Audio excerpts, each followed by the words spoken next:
آلن هیلز، نام شهاب سنگ افسانه‌ای که سال 1984 در منطقه آلن هیلز قطب جنوب کشف میشه دوستان. این یکی از شناخته ترین نوع شهاب سنگ های مریخی است که تا به امروز بیشتر از یک نمونه ازش کشف نشده دوستان. سال 1996 دانشمندان با تحقیقاتی که روی این شهاب سنگ خاص و خارق‌العاده انجام دادن متوجه شدند که فسیل‌های باستانی بسیار خاص و شگفت‌انگیزی درون ساختار این شهاب سنگ وجود داره که اطلاعات بسیار مهمی از مریخ و گذشته اون به ما میده.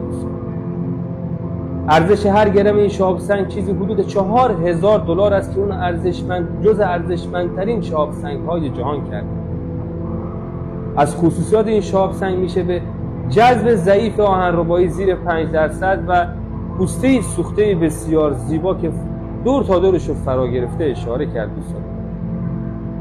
تا به امروز آلن هیلز یکی از مهمترین شهاب سنگ هایی هست که در جهان وجود داره و در موزه تاریخ طبیعی لندن نگهداری میشه دوستان.